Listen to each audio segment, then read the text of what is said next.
اہل حدیث کہلانے والے اہل حدیث کہتے ہیں ہم مسلمان ہیں، اسلام کے ماننے والے ہیں۔ رافضی شیعہ یہ کہتے ہیں کہ ہم مسلمان ہیں، اسلام کو ماننے والے ہیں۔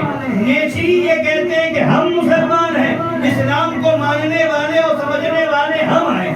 مگر ہمیں یہ سمجھنا ہے کہ حقیقت میں مسلمان ہے کون، حقیقت میں اسلام کا ماننے والا ہے کون، حقیقت میں سچا مسلمان ہے کون۔ تو ہم نے اور آپ نے یہ حدیثیں پڑھی ہیں اور سنی ہیں، آپ نے بارہا علماء سے سنی ہوگی۔ ہمارے اور آپ کے نبی صلی اللہ تعالی علیہ وآلہ وسلم نے آج سے 1400 سال سے بھی زیادہ پہلے فرمایا تھا کہ میری امت میں 73 فرقے ہوں گے۔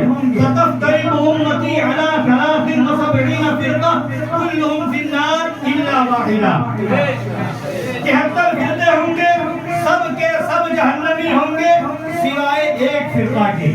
ایک فرقہ جنتی ہوگا، باقی سارے فرقے جہنمی ہوں گے۔ 73 فرقے ہونے کی خبر میرے اور آپ کے آقا نے دی تھی۔ ہمارا اور آپ کا ایمان اور عقیدہ یہ ہے کہ زمین اپنی جگہ سے ہٹ سکتی ہے، آسمان اپنی جگہ سے ہٹ سکتا ہے، اور پہاڑ اپنی جگہ چھوڑ سکتا ہے، دریا کی طغیانی بدل سکتی ہے، مگر میرے آقا کا فرمان جھوٹا نہیں ہو وہ ہو کر کے رہے گا۔ تو وہ آج آپ اپنی نظروں کے سامنے دیکھ رہے ہیں جن لوگوں کے بارے میں میرے نبی نے فرمایا تھا کہ ایسے لوگ آئیں گے۔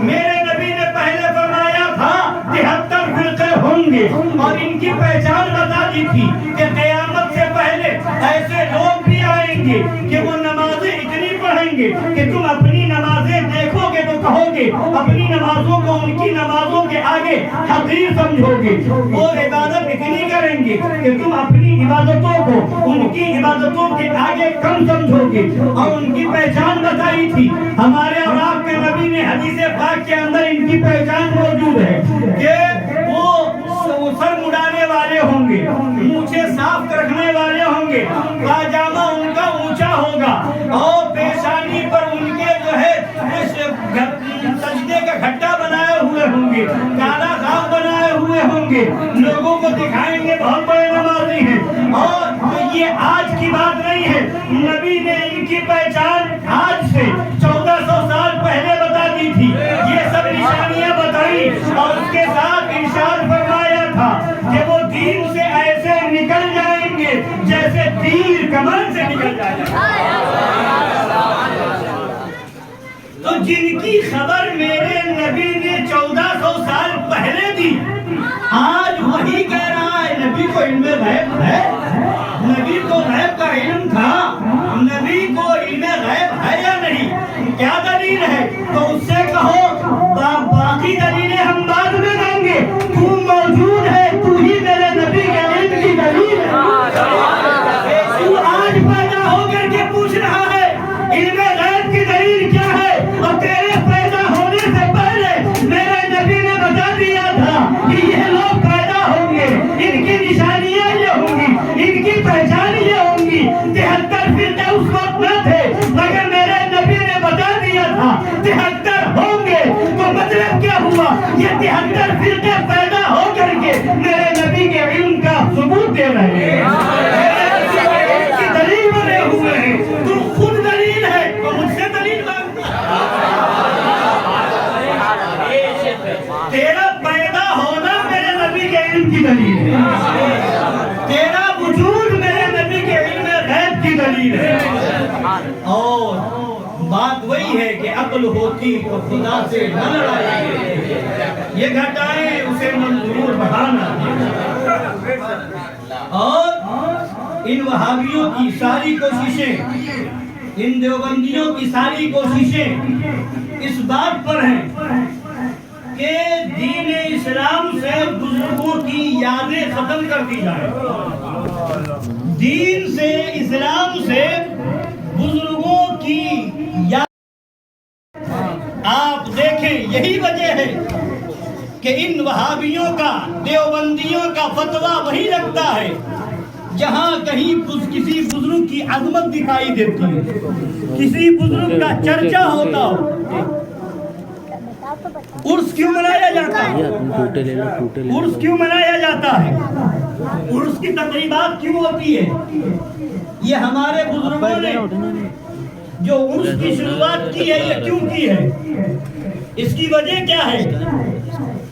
اس کی وجہ یہ ہے کہ ہمیں اپنے بزرگوں کی تاریخ یاد رہے، اور جب عرس کا ٹائم آتا ہے، جس بزرگ کا عرس ہوتا ہے اس بزرگ کی شان کیا تھی، ان کا تقویٰ کیا تھا، ان کے تقدس کا عالم کیا تھا، ان کی فکر کیا تھی، ان کا مشن کیا تھا، ان کا عقیدہ کیا تھا، اس بات کو ان کے عرس میں اجاگر کیا جاتا ہے تاکہ بعد والوں کو یاد آتا رہے، آنے والی نسلیں یاد کرتی رہے۔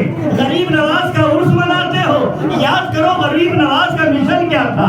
صابر پاک کا عرس مناتے ہو، یاد کرو صابر پاک کا طریقہ کیا تھا۔ وارث پاک کا عرس کرتے ہو، یاد کرو وارث پاک نے ہمیں کیا مشن دیا ہے۔ حضرت سیدنا سرکار امام اعظم کی یاد میں ہم اور آپ اکٹھا ہوئے ہیں۔ امام اعظم کا مشن کیا تھا، امام اعظم کی تحریک کیا تھی، امام اعظم کا تقویٰ کیا تھا۔ اور یہ جب باتیں نسلیں سنیں گی، یہ باتیں جب ہم اور آپ بعد والے یہ سنیں گے تو ہمارے اندر جذبہ ہوگا، ہمارے بزرگوں کی تاریخ یہ ہے، ہمارے بزرگوں کا مشن یہ ہے، ہمارے بزرگوں کا کردار یہ ہے، ہمارے بزرگوں کا طریقہ یہ ہے، ہمارے بزرگوں کا تقویٰ و طہارت یہ ہے، تو ہمارے اندر بھی ان بزرگوں کے فیض و برکت کی بنیاد پر ان کے وسیلے سے جذبہ و شوق پیدا ہوگا، ہمارے اندر بے حسی نہیں آئے گی، ایمانی حرارت پیدا ہوگی، ہمارے اندر بھی تقویٰ و طہارت کا جذبہ صادقہ پیدا ہوگا۔ ہمارے بزرگوں نے کیا کیا قربانیاں دی ہیں، اور یہ جب ہم قوم مسلم کو بتائیں گے تو ان کے ایمان میں ایک ولولہ پیدا ہوگا، ایک جوش پیدا ہوگا، ایک جو ہے حوصلہ پیدا ہوگا۔ اسی وجہ سے یادیں منائی جاتی ہیں۔ کربلا کی تاریخ کیوں دہرائی جاتی ہے، بدر و احد کی تاریخیں کیوں دہرائی جاتی ہے، خندق کی یادیں کیوں منائی جاتی ہے؟ مگر افسوس یہ ہے کہ آج سنی مسلمانوں نے بھی ان یادوں کو مٹانا، ان یادوں کو منانا کم کر دیا ہے، اور وہ بھی دوسروں کے طریقے پر چلنے لگے ہیں۔ قسم خدا کی جب تک اپنے بزرگوں کی یاد مناتے رہو گے، ان کے دامن کو مضبوطی سے تھامے رہو گے، یہاں بھی کامیاب رہو گے، وہاں بھی کامیاب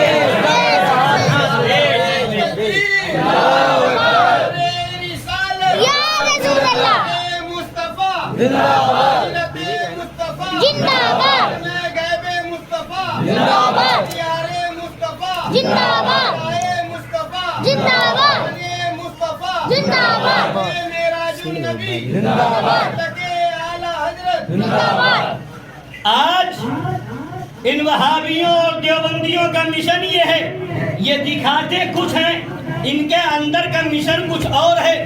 یہ دکھاتے یہ ہیں کہ یہ ایمان و اسلام والے ہیں، یہ قرآن و حدیث والے ہیں، مگر حقیقت یہ ہے کہ ان کا رشتہ ایمان و اسلام سے کچھ نہیں ہے۔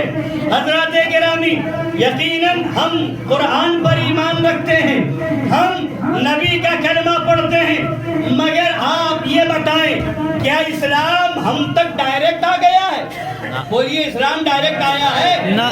اگر خدا چاہتا تو پوری دنیا کو ایمان والا بنا دیتا۔ جی بولیے، خدا کی قدرت یہ ہے کہ نہیں ہے؟ خدا کی قدرت یہ ہے کہ خدا چاہے تو پوری دنیا ایمان والی ہو جائے، کوئی کافر نہ رہے، مگر اللہ تبارک و تعالی نے لوگوں کو ایمان بتانے کے لیے انبیاء کی جماعت کو بھیجا، ذریعہ اور وسیلہ انبیاء کو بنایا، اور پھر انبیاء کرام کے بعد یہی کام صحابہ نے کیا، ان کے بعد یہی مشن تابعین کا رہا، یہی مشن ائمہ مجتہدین کا رہا، یہی مشن بزرگان دین کا رہا، یہی مشن سرکار غوث اعظم کا رہا، سرکار غریب نواز کا رہا، سرکار صابر پاک کا رہا۔ تو یہ سارے بزرگان دین اسلام کی تبلیغ کرتے رہے،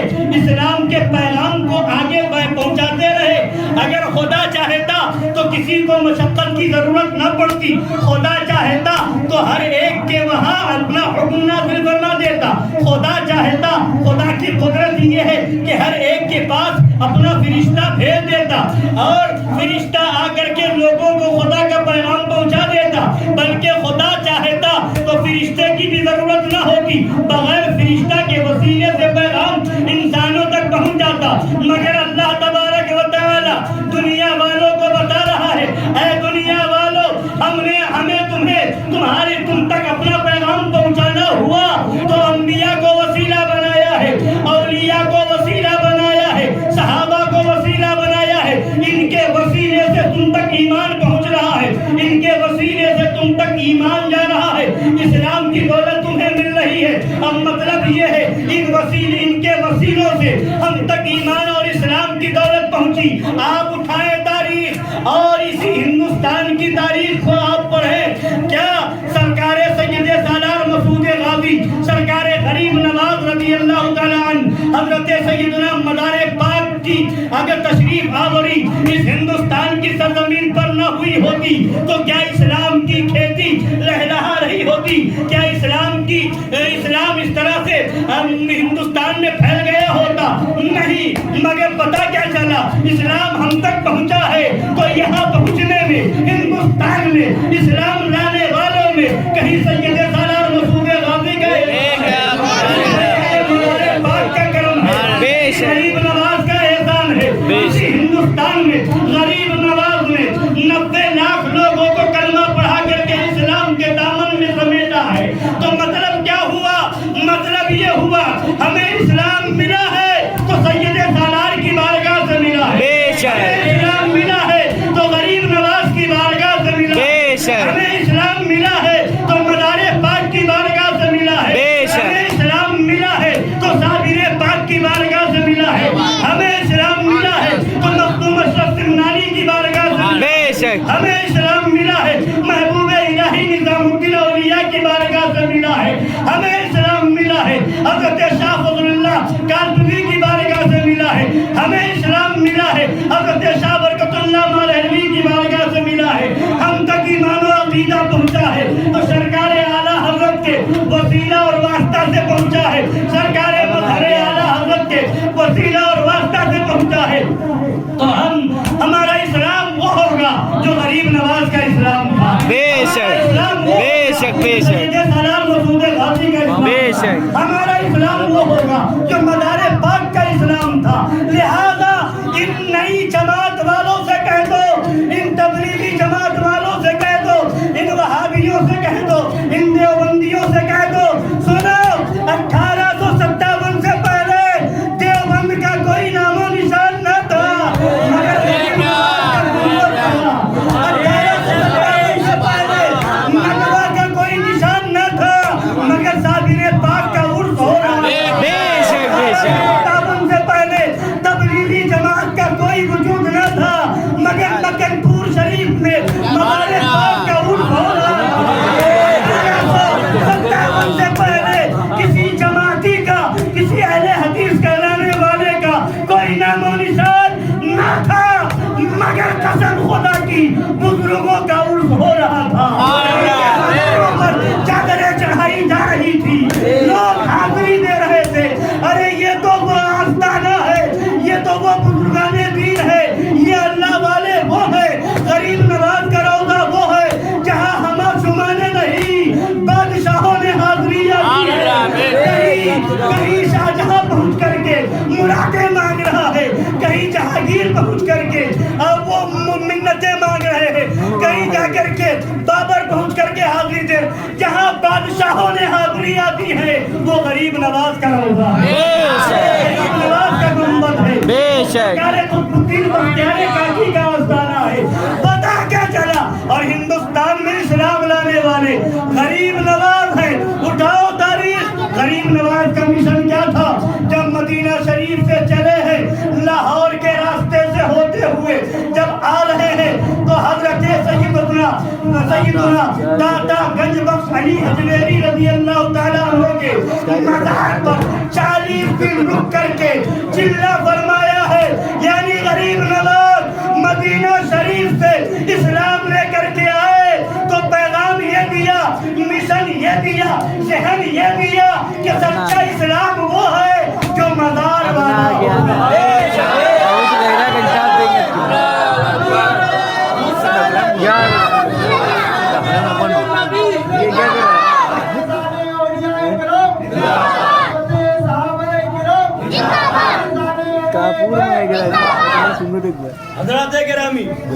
تو آج یہ وہابی اور دیوبندی کہتے ہیں مزاروں پر نہ جانا چاہیے. جماعت اسلامی کے مولوی ابو الاعلیٰ مودودی نے اپنی کتاب تجدید احیاء دین کے اندر لکھا ہے معاذ اللہ کہ اجمیر کلیر اور بہرائچ شریف جانا اتنا بڑا گناہ ہے کہ کسی لڑکی کے ساتھ زنا کیا جائے وہ زنا سے بڑا گناہ ان وہابیوں نے مزار پر جانے کو لکھا ہے. زنا سے بڑا پاپ ان دیوبندیوں نے جماعت اسلامی والوں نے اجمیر شریف جانے کو لکھا ہے. اب ذرا بتاؤ تو صحیح آج سے 100 سال پہلے 150 سال پہلے کی تاریخ اٹھاؤ, کسی نے یہ نظریہ دیا ہو تو بتاؤ, کسی نے یہ خیر فکر دی ہو تو بتاؤ, کسی کا یہ عقیدہ رہا ہو تو بتاؤ. یہ ان نئی جماعت والوں کا عقیدہ ہے, یہ ان نئی جماعت والوں کا نظریہ ہے, اور ہم ان نئی جماعت والوں کے چکر میں نہیں رہتے. ہمارا مشن وہ ہوگا جو غریب نواز کا مشن ہوگا,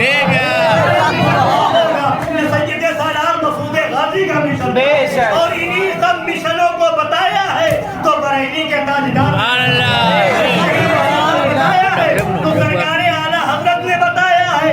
اور یہی اسی لیے ہم تو چیلنج کرتے ہیں, ہم تو ببانگ دہل کہتے ہیں کہ کوئی اعلیٰ حضرت کی ایک کتاب ایسی لاؤ, ایک کتاب کا کوئی ایک صفحہ ایسا لاؤ, ایک کتاب کے ایک صفحے کی کوئی ایک سطر اور ایک لائن ایسی لاؤ جو اعلیٰ حضرت کی کتاب میں صحابہ کے خلاف ہو, یا اہل بیت سے ہٹ کر کے ہو, یا بزرگان دین کے طریقے کے خلاف ہو.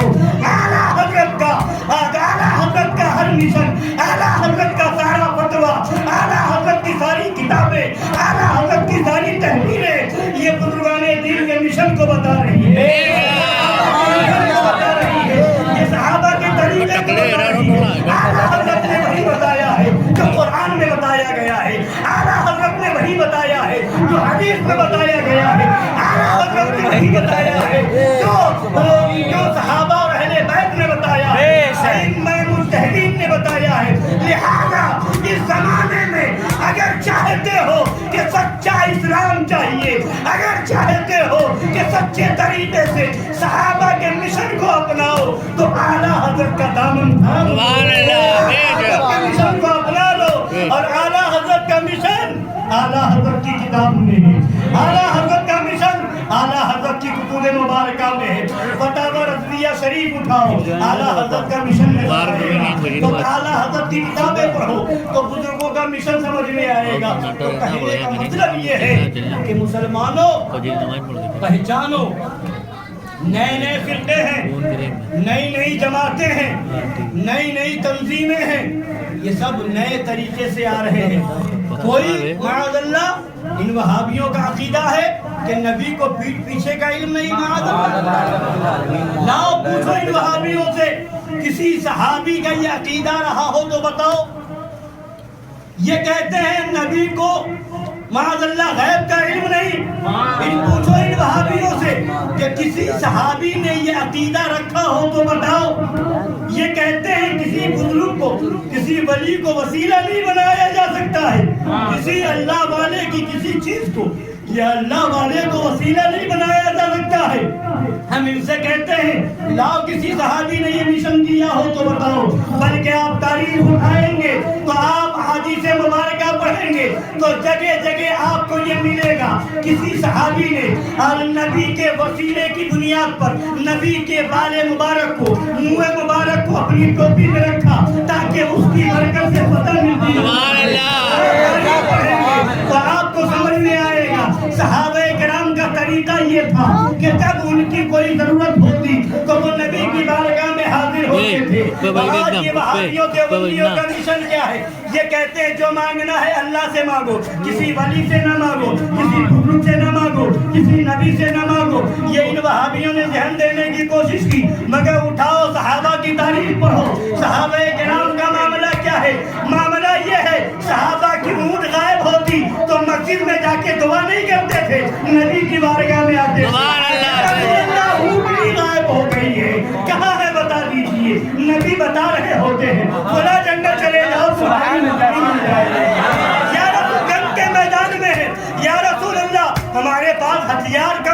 ہمیں ہتھیار کی ضرورت ہے، یا رسول اللہ انتظام ہو جائے۔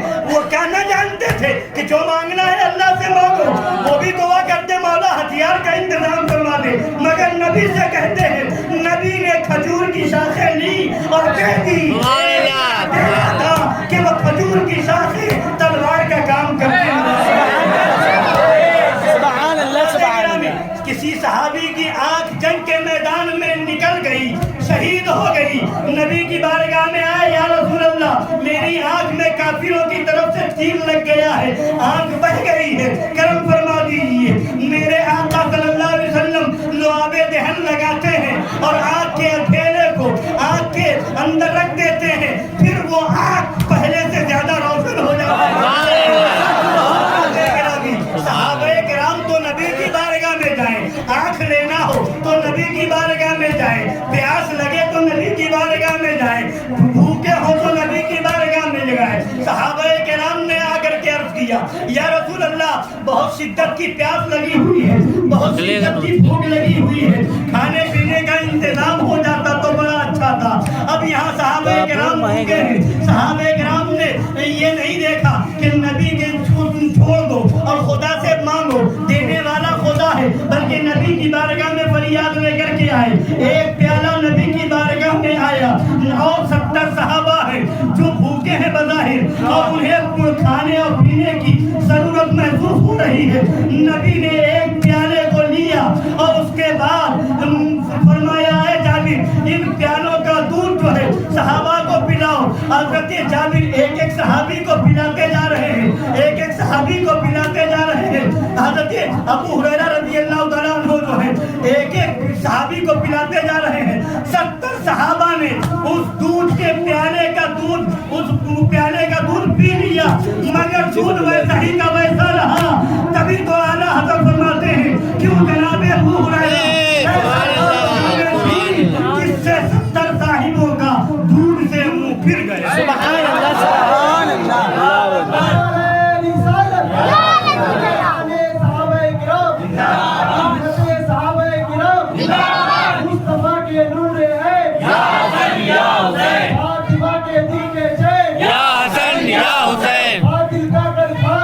یا فاطمہ یا فاطمہ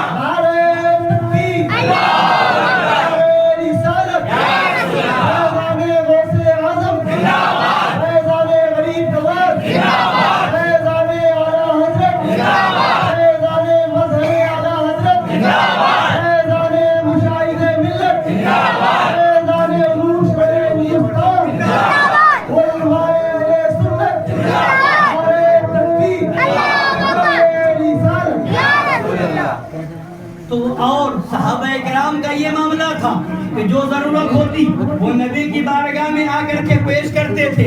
حضرت کرام جنگ ہو رہی ہے، صحابہ کرام ادھر حضرت جابر نے ملاحظہ کیا کہ نبی کے صحابہ بھی بظاہر بھوکے ہیں۔ اب جا کر کے وہ اپنی اہلیہ سے کہتے ہیں کہ اب کچھ انتظام اگر ہو، کچھ اگر کھانے پینے کا انتظام ہو جائے تو ہم نبی کی دعوت کریں۔ ان کی اہلیہ جواب دیتی ہے کہ ہاں ایک بکری کا بچہ ہے، اس کا گوشت بنایا جا سکتا ہے، اور کچھ جو ہے آٹا ہے اس کی روٹی بنائی جا سکتی ہے، ہم وہ تیاری کرتے ہیں۔ آپ جا کر کے نبی کی بارگاہ میں عرض کرتے ہیں، یا رسول اللہ آپ تشریف لے آئیں، ایک دو صحابہ کو ساتھ میں لے آئیں، زیادہ لوگوں کے حساب کا کھانا نہیں ہے، ادھر ایک چھوٹے سے بکری کا بچہ ذبح کیا گیا، اب اس کا گوشت ہی کتنا ہوگا، تھوڑا سا آٹا ہے اور اس کی روٹی بنائی جا رہی ہے۔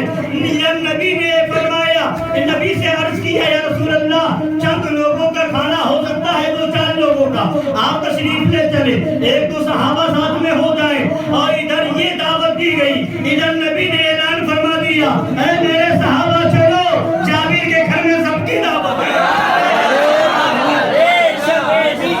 نبی چلے، صحابہ چلے، جابر آئے اپنی اہلیہ سے کہتے ہیں کہ ہم نے تو ایسا کہا تھا، اور نبی نے سارے صحابہ کو کہہ دیا، تو اس صحابیہ کا بھی عقیدہ دیکھو۔ صحابیہ کہتی ہے، اے میرے شوہر نامدار گھبرانے کی ضرورت نہیں ہے، ہم نے نبی کو دعوت دی ہے، نبی نے سب کو دعوت دی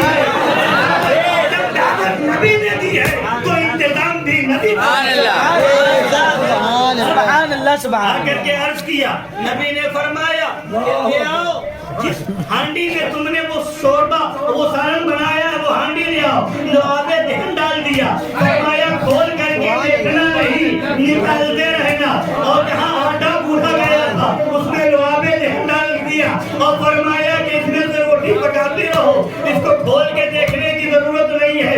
حضرت گرامی وفات اب یہاں پر صحابہ کھاتے جا رہے ہیں اور شوربہ اور سالن چلتا جا رہا ہے، گوشت ختم نہیں ہو رہا ہے، روٹی بنتی جا رہی ہے، آٹا ختم نہیں ہوتا۔ جب سارے صحابہ کھا چکے تو انہوں نے جب کھول کے دیکھا تو جتنا گوشت تھا وہ بھی موجود تھا، جتنا آٹا تھا وہ بھی موجود تھا۔ حضرت گرامی نبی نے فرمایا تھا کہ کھول کے نہ دیکھنا، جب تک کھول کے نہ دیکھنا، جب تک کھول کے نہ دیکھا ویسے ہی موجود تھا۔ علماء فرماتے ہیں اگر قیامت تک اسے کھولا نہ گیا ہوتا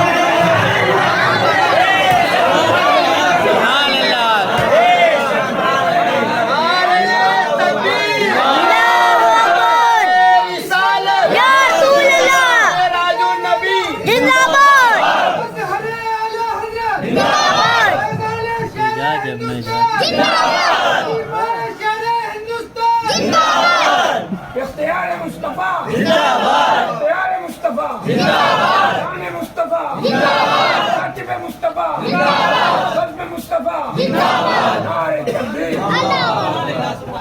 کہنے کا مطلب یہ ہے کہ صحابہ کرام ان سے بڑھ کر کے ایمان والا کون ہوگا؟ صحابہ کرام سے بڑھ کر کے بہتر عقیدے والا کون ہوگا؟ جن کے بارے میں نبی نے فرمایا ما انا علیہ و صحابی، جنتی فرقہ وہ ہے جو میرے اور میرے صحابہ کے عقیدے پر ہوگا، وہ صحابہ جن کا عقیدہ جن کا طریقہ ہمارے لیے دلیل ہے، جن کا مشن ہمارے لیے حقانیت کا معیار ہے، وہ صحابہ کرام ڈائریکٹ نبی سے علم حاصل کر رہے ہیں، نبی انہیں درس دے رہے ہیں، وہ نبی سے فیض لے رہے ہیں، مگر وہاں سے عقیدہ لے رہے ہیں۔ انہیں تلوار کی ضرورت ہے، نبی سے مانگ رہے ہیں۔ انہیں بھوک لگ رہی ہے، نبی سے آ کر کے کہہ رہے ہیں۔ انہیں پیاس لگ رہی ہے، نبی کی بارگاہ میں آ کر کے عرض کر رہے ہیں۔ ان کی اونگلی غائب ہوتی ہے، نبی کی بارگاہ میں آ کر کے عرض کرتے ہیں۔ یعنی حقیقت یہ ہے کہ انہیں دنیا بھی چاہیے تو نبی کی بارگاہ میں، دین بھی چاہیے تو نبی کی بارگاہ میں۔ یعنی صحابہ نے عقیدہ دے دیا، اے دنیا والو، نبی کی بارگاہ میں ساری سب کچھ موجود ہے، دین چاہیے تو نبی کی بارگاہ سے لو، دنیا چاہیے تو نبی کی بارگاہ سے لو۔ اس لیے کہ اللہ تبارک و تعالیٰ نے ساری کائنات کو پیدا کرنے کے بعد پوری کائنات کا اختیار دیا ہے تو آمنہ کے نام لہذا دنیا کی چیزیں چاہیے تو نبی کی بارگاہ سے لو، آخرت کی چیزیں چاہیے تو نبی کی بارگاہ سے لو۔ دنیا میں جس کو جو ملا ہے نبی کی بارگاہ سے ملا ہے، اور جس کو جو ملے گا نبی کی بارگاہ سے ملے گا۔ اور حقیقت یہ ہے کہ کل قیامت کے دن جس کو جنت ملے گی نبی کی بارگاہ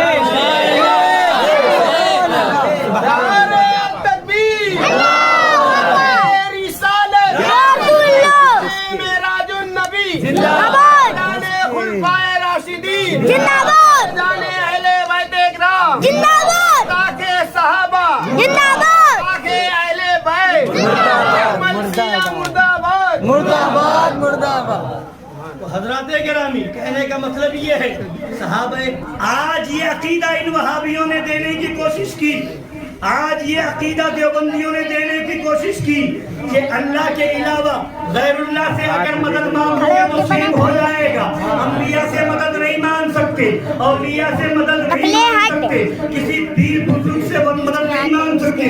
مگر صحابہ کی تاریخ دیکھیں، جب انہیں مدد کی ضرورت ہوتی ہے نبی کی بارگاہ میں پہنچ جاتے ہیں، جب انہیں مدد چاہیے نبی کی بارگاہ میں پہنچ رہے۔ کیوں؟ اس لیے کہ ان کا عقیدہ یہ تھا کہ نبی کی مدد خدا کی مدد ہے، نبی کا دینا خدا کا دینا ہے، نبی کا عطا کرنا خدا کا عطا کرنا ہے۔ اور نبی نے خود فرمایا ہے انما انا قاسم واللہ یعطی، میں ہی بانٹتا ہوں اور اللہ عطا فرماتا ہے۔ دینے والے نبی ہیں، دینے والا خدا ہے، دینے والا خدا، بانٹنے والے اللہ ہیں صلی اللہ تعالی علیہ وآلہ وسلم۔ تو جس کو جو ملا ہے وہ نبی کی بارگاہ، اور نبی نے جس کو جو لقب دے دیا، جو کہہ دیا وہ ہو گیا۔ ابھی آپ نے سنا نا، چاند کیا ہے آسماں سے بھی اگر کہتے حضور، وہ بھی ہو جاتا ٹوٹ کر آدھا ادھر آدھا ادھر۔ نبی نے اشارہ کیا، چاند دو ٹکڑے ہو گیا۔ نبی نے اشارہ کیا، ابو جہل کے ہاتھ میں کنکریاں کلمہ پڑھنے لگی۔ جو فرما دیا اس کو وہ ہو گیا۔ حضرات گرامی، اور جس کو جیسا نبی نے کہہ دیا دنیا نے اس کو ویسے ہی مان لیا۔ نبی کے زمانے میں، اس زمانے میں ابو جہل جس کو ہم اور آپ کہتے ہیں، کوئی اس کو ابو جہل نہیں کہتا، اس کو لوگ ابو الحکم کہتے تھے۔ ابو جہل کو لوگ کیا کہتے تھے؟ ابو الحکم، یعنی حکمتوں کا باپ، حکمتوں والا۔ اور نبی نے فرما دیا کہ وہ ابو الحکم نہیں ہے، ابو جہل ہے۔ وہ ابو حکمتوں والا نہیں، جہالتوں والا ہے۔ تو آج پوری دنیا میں کوئی اس کو ابو الحکم نہیں کہتا، ہر کوئی اسے ابو جہل کہتا، جہالتوں والا، جہالت کا باپ۔ اور حضرت ابو بکر کو نبی نے صدیق کہہ دیا، پوری دنیا انہیں صدیق، پوری دنیا انہیں حضرت ابو بکر کہہ رہی ہے۔ تو جس کو حضرت مولا کائنات کو نبی نے ابو تراب کہہ دیا تو وہ ابو تراب ہو گئے۔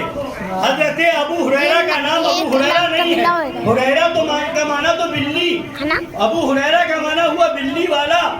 تو وہ چونکہ بلیاں ان سے بہت مانوس تھی اور بلیوں کے پاس رہتے تھے، اس لیے نبی نے انہیں بلی والا کہہ دیا، ابو ہریرہ کہہ دیا۔ تو زیادہ تر لوگوں کو ان کا نام بھی نہیں پتا۔ حدیث پڑھیں گے تو عن ابی ہریرہ تھا، روایت پڑھیں گے تو عن ابی ہریرہ تھا، حدیث میں نام آئے گا تو ابو ہریرہ نام آئے گا، کتاب میں نام آ رہا ہے تو ابو ہریرہ۔ نبی نے جو فرما دیا وہی ان کا نام ہوگا۔ سبحان اللہ۔ کیوں؟ وہ زبان جس کو سب کن کی کنجی ہے، اس کی نافذ حکومت پیدا سبحان اللہ، سبحان اللہ۔ تو باتیں بہت ہیں، مگر کہنے کا مطلب یہ ہے کہ جو نبی کا ہو گیا وہ یہاں بھی کامیاب ہے، وہاں بھی کامیاب ہے، اور جس کا کنیکشن نبی سے کٹ گیا پھر اس کا کوئی ٹھکانہ نہیں۔ لہذا اپنے ایمان و عقیدے کو مضبوط رکھیں۔ نبی نے آنے والے دور کی خبر دی، آنے والے وقت کی خبر دی۔ آج 1400 سال کے بعد یہ اعتراض کرنے والے پیدا ہوئے، نبی کو غیب کا علم ہے یا نہیں؟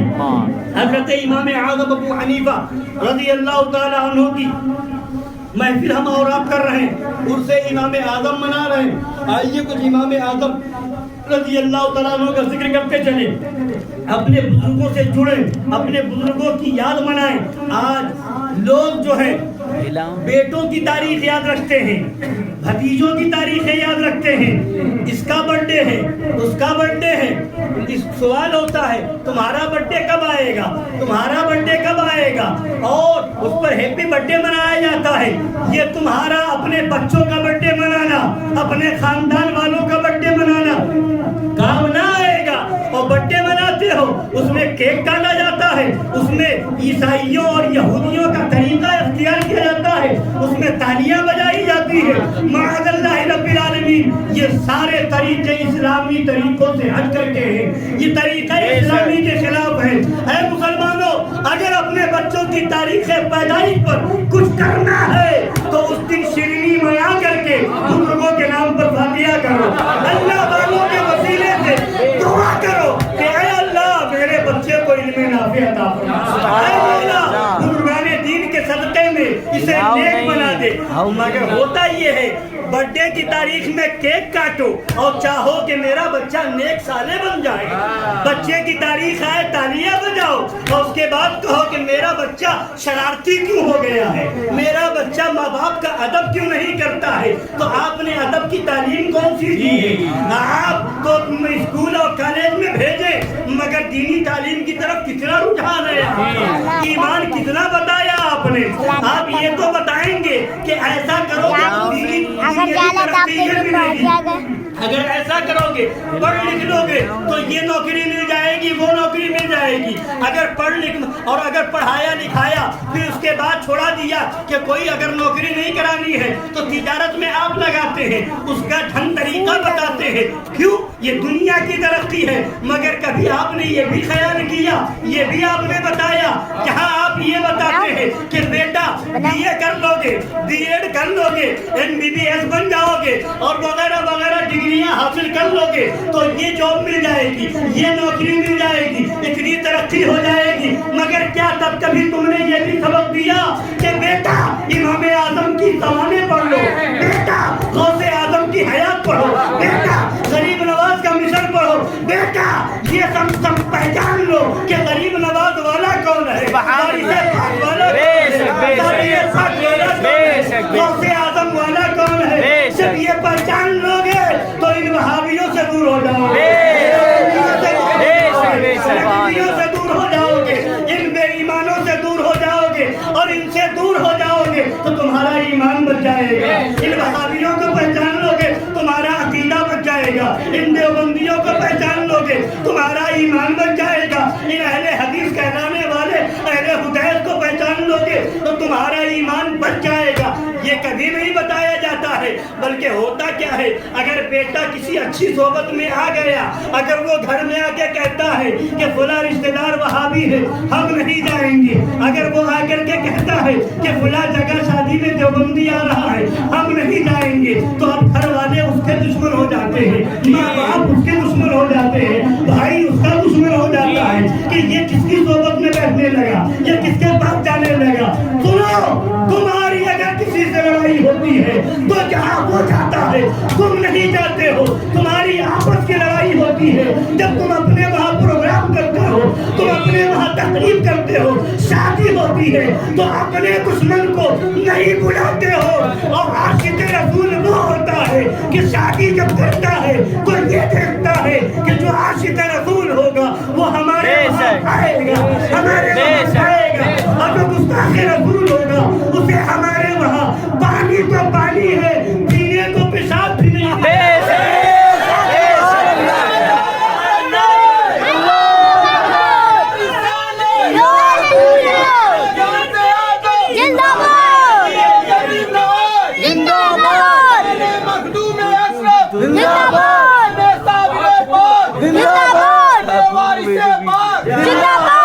سرکار مشہور ہے غازی زندہ باد, جانے مدارے پاک زندہ باد, مدار ڈیرا پاک, مدار ڈیرا پاک. دنیا میں اگر بیٹا ترقی کر جائے تو لوگ کہتے ہیں واہ میرا بیٹا بہت لائق ہو گیا, مگر وہی بیٹا اگر دین کی بات سمجھ کر کے باپ سے کہے باپ میرے والد وہ فلاں وہابی ہے اس سے نہ ملیے, فلاں دیوبندی ہے اس کو گھر میں نہ آنے دیجیے, تو اب باپ کا دماغ خراب ہوتا ہے. یہ کون سی بات لے کر کے آ گیا ہے, یہ کون سی نئی بات لے کر کے آ گیا ہے.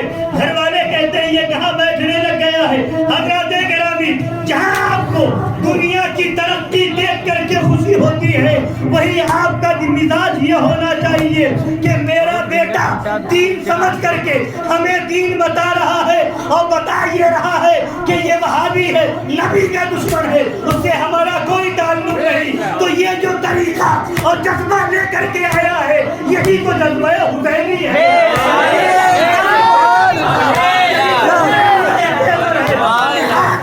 اگر آپ کا بچہ یہ تیور لے کر کے آئے تو اپنے گھر میں امام حسین کے نام پر شربت بنا کر کے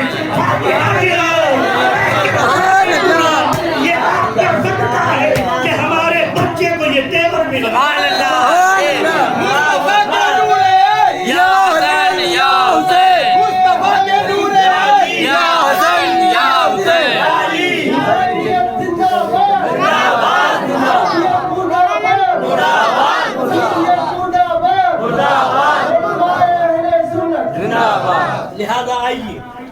سرکار امام اعظم ابو حنیفہ رضی اللہ تعالیٰ عنہ کے عرس کی تاریخ ہے. آج یہ وہابی اور دیوبندی یہ اعتراض کرتا نظر آتا ہے کہ نبی کو غیب کا علم تھا. دلیل کیا ہے؟ معاذ اللہ بہت ساری باتیں ہوتی ہیں. میں نے بہت سی باتیں بتائی اور علم غیب کے تعلق سے دلیلیں خوب موجود ہیں، مگر امام اعظم کا عرس ہے آج، ان کی تاریخ ہے. سرکار امام اعظم کی ابھی پیدائش نہیں ہوئی ہے. 70 ہجری میں یا 80 ہجری میں سرکار امام اعظم کی پیدائش ہو رہی ہے، ولادت ہو رہی ہے. اور اس سے پہلے سرکار دو عالم صلی اللہ تعالی علیہ وعلی آلہ وسلم نے فرمایا تھا، حدیث پاک ہے، مفہوم اس کا یہ ہے، فرماتے ہیں کہ اگر علم یا یہ فرمایا کہ اگر دین سریا کے اوپر ہوتا، سریا ایک ستارے کا نام ہے، فرمایا اگر علم سریا پر ہوتا، یا یہ فرمایا کہ اگر دین سریا پر ہوتا تو ملک فارس کے لوگوں میں سے ایک شخص وہ ہے جو وہاں سے بھی دین کو لے آتا، جو وہاں سے بھی علم کو لے آتا. ایک ایسا شخص ملک فارس میں پیدا ہونے والا ہے. تو محدثین کرام فرماتے ہیں کہ جس کی خبر میرے نبی نے دی تھی وہ ذات کوئی اور نہیں، امام اعظم کی ذات. وہ حضرت امام اعظم ہیں جن کے بشارت میرے نبی نے دی تھی. حضرت امام اعظم ابو حنیفہ رضی اللہ تعالیٰ عنہ کے بارے میں آج یہ غیر مقلدی جو اپنے آپ کو اہل حدیث کہتے ہیں، یہ اہل حدیث گستاخیاں کرتے ہیں، اعتراض کرتے ہیں. امام اعظم کو تو بس 16 حدیثیں یاد تھی، امام اعظم کو تو بس 3 حدیثیں یاد تھی. ارے عقل کا اندھا بے وقوف، امام اعظم کے ماننے والوں میں اتنے بڑے بڑے محدث ہیں. حضرت امام بخاری جنہوں نے بخاری شریف کتاب کئی ہزار حدیثوں کا مجموعہ کتاب لکھی، اور وہ امام اعظم کے شاگردوں کے شاگرد ہیں. امام اعظم کے شاگرد ہیں، سبحان اللہ. اور بڑے بڑے محدث ہیں جو امام اعظم کے شاگردوں میں ہیں. وہ امام اعظم جن کی ملاقات ڈائریکٹ کئی صحابہ کرام سے ہے، کئی صحابہ سے ملاقات امام اعظم ابو حنیفہ کی ہے. وہ سرکار امام اعظم ابو حنیفہ رضی اللہ تعالی عنہ ہیں جن کو تابعی ہونے کا شرف حاصل ہے. جو تابعی ہیں یعنی جنہوں نے کئی صحابہ سے ملاقات کی ہے، جنہوں نے نبی کی زیارت کی ایمان کے ساتھ اور دنیا سے ایمان کے ساتھ تشریف لے گئے، وہ صحابی ہیں. اور جنہوں نے صحابی کی زیارت کی ایمان کے ساتھ اور ایمان کے ساتھ دنیا سے تشریف لے گئے، وہ تابعی ہیں، وہ تابعی ہیں. تو حضرت امام اعظم ابو حنیفہ نے کئی صحابی سے ملاقات کی، کئی صحابہ سے ملاقات.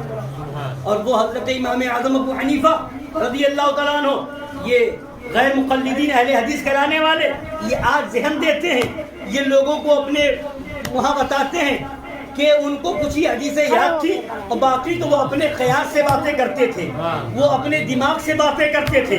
اللہ نے یقیناً ان کو دماغ دیا تھا، ان کو ذہن دیا تھا، ان کو ایسا ذہن دیا تھا کہ بڑے بڑے عقل مند اور بڑے بڑے ذہین لوگ ان کے ذہن کو دیکھ کر کے یہ سوچتے تھے کہ کیسا ذہن ملا ہے امام اعظم کو، کیسی قوت حافظہ ہے امام اعظم کی. حضرات گرامی، اس زمانے میں بھی، امام اعظم کے زمانے میں بھی امام اعظم کے مخالفین بہت تھے، امام اعظم کے حاسدین بہت تھے. کچھ لوگوں نے یہ خبر اس زمانے میں بھی پھیلا دی تھی، یہ عام بات کر دی تھی، یہ بات اڑا دی تھی کہ امام اعظم قرآن و حدیث کے مقابلے میں اپنی قیاس چلاتے ہیں، اپنا قیاس چلاتے ہیں، اپنی اٹکل لگاتے ہیں، اپنے ذہن سے جو مسئلہ ان کو صحیح سمجھ میں آتا ہے وہ بیان کرتے ہیں اور حدیث کی دلیل کو پیچھے رکھ دیتے ہیں معاذ اللہ رب العالمین. جب امام اعظم ابو حنیفہ حج کے لیے تشریف لے گئے تو حضرت امام محمد بن حسن جو حضرت امام حسن کے شہزادے ہیں ان سے ملاقات ہوتی ہے. اور ایک روایت میں یہ بھی ہے کہ امام جعفر صادق سے ملاقات ہوتی ہے. بہرحال ملاقات ہوئی، ائمہ اہل بیت میں سے، خاندان نبوت میں سے کسی عظیم ذات سے ملاقات ہوئی. تو پوچھا آپ کون؟ تو امام اعظم نے اپنا نام بتایا، اپنا تعارف کرایا. تو پوچھا اچھا آپ وہی ہیں جن کے بارے میں یہ بات سننے میں آئی ہے، یہ خبر ملی ہے کہ نبی کی حدیث کے مقابلے میں اپنا قیاس چلاتے ہیں، نبی کی حدیث کو بعد میں رکھتے ہیں، اپنا قیاس، اپنا ذہن سے نکالی ہوئی بات آگے رکھتے ہیں. تو امام اعظم ابو حنیفہ عرض کرتے ہیں یہ کسی نے آپ کو غلط خبر دی ہے. پہلے میرے چند سوالات ہیں وہ آپ سن لیں، اس کا جواب آپ مجھے بتائیں، پھر آپ مجھ سے بات کریں. حضرت امام اعظم سے انہوں نے فرمایا ٹھیک ہے بتائیے. امام اعظم فرماتے ہیں یہ بتائیے مرد زیادہ طاقتور ہے یا عورت زیادہ طاقتور ہے؟ تو انہوں نے جواب دیا کہ مرد زیادہ طاقتور ہے.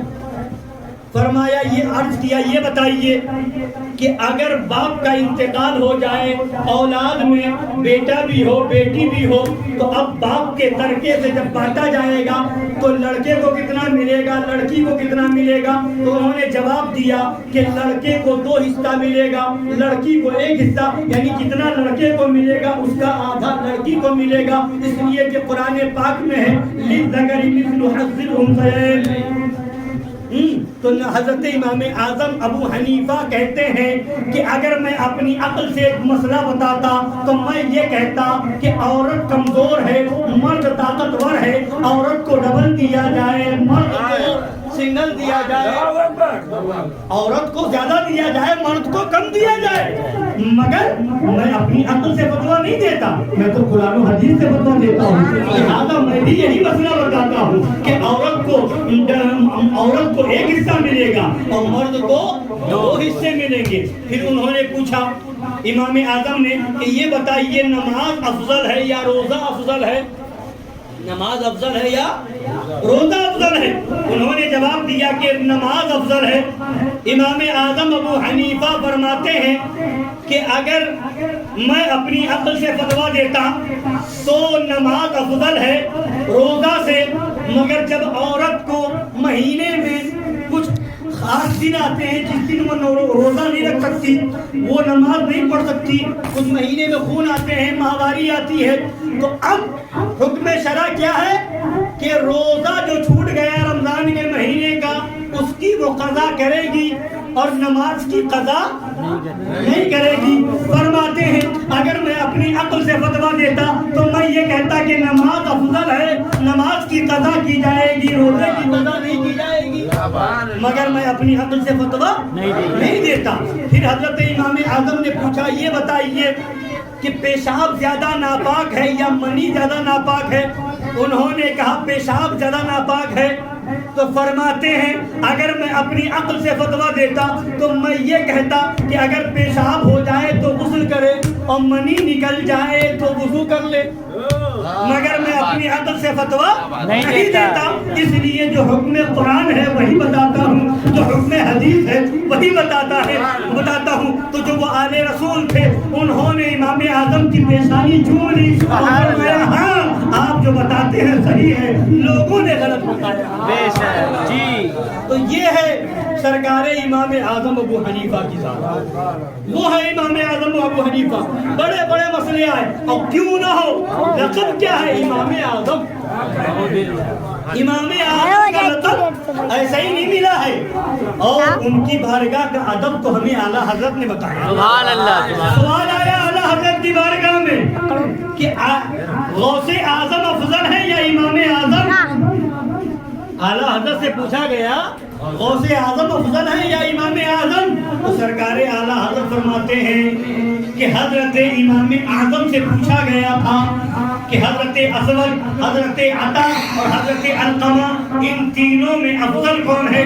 تو امام اعظم نے جواب دیا تھا واللہ ما نحن بأہل ان نذکرہم فکیف نفاضل بینہم. اللہ کی قسم ہم اس لائق نہیں ہے کہ ان کا ذکر کر سکیں، ان کا ذکر کر سکیں. تو کون کس سے افضل ہے یہ ہم کیا بتائیں، یہ ہم کیا بتائیں؟ تو سرکار اعلیٰ حضرت فرماتے ہیں یہ امام اعظم کی خاکساری، انکساری اور تواضع تھی کہ انہوں نے یہ کہا. مگر یہاں حقیقت یہ ہے اور یہ بھی اعلیٰ حضرت کی انکساری ہے کہ فرماتے فرماتے ہیں حقیقت یہ ہے کہ ہماری زبان اس لائق نہیں کہ ہم غوث اعظم اور امام اعظم کا نام لے سکیں، بے شک بے شک، مگر یہ ان کا اللہ کا کرم ہے کہ اس نے اجازت دے دی۔ فرماتے ہیں امام اعظم شریعت کے امام ہیں اور غوث اعظم طریقت کے امام ہیں۔ سبحان اللہ، غوث اعظم طریقت کے امام مفرد اور امام اعظم شریعت کے امام۔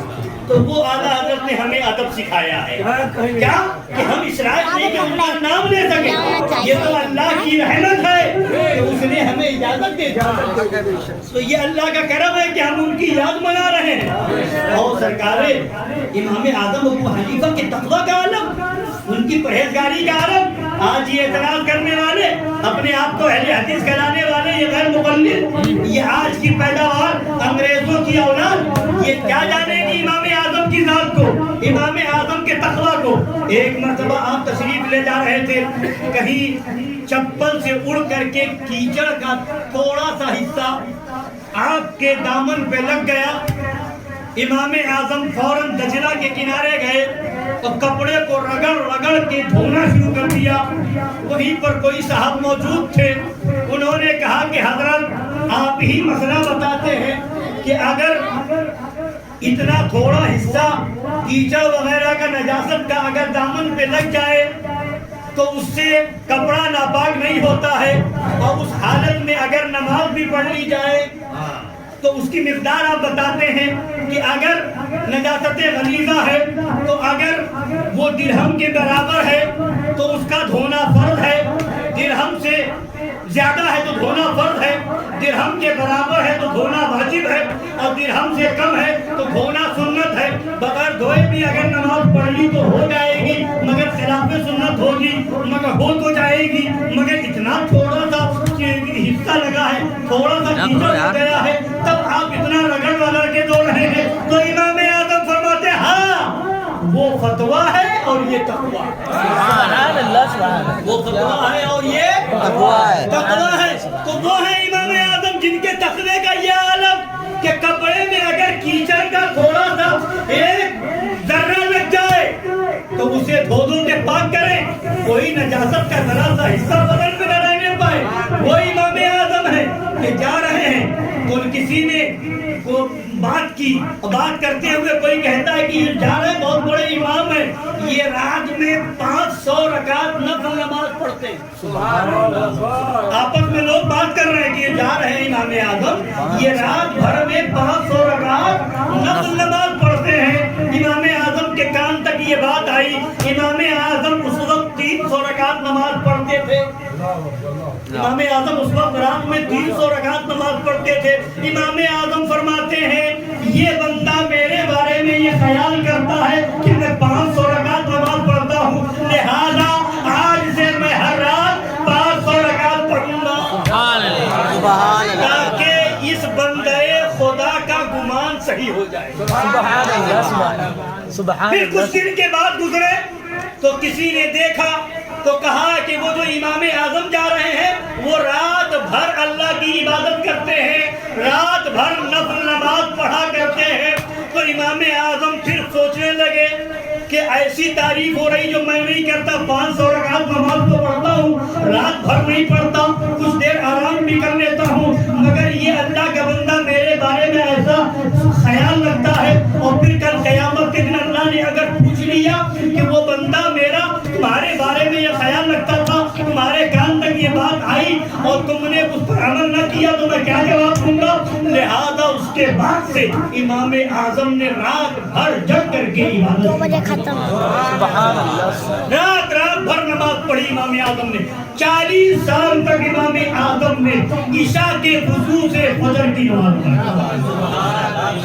وہ ہے امام اعظم، کیسا تقویٰ تھا امام اعظم کا، کیسی عبادت تھی امام اعظم۔ سبحان اللہ، اور پھر مسئلے مسائل کی بات آتی، فقاہت کی بات آتی تو منٹوں میں حل کر دیا کرتے تھے۔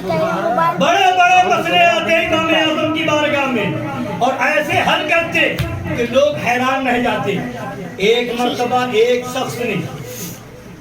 شخص نے اپنی بیوی سے پانی منگایا، اپنی بیوی سے پانی منگایا.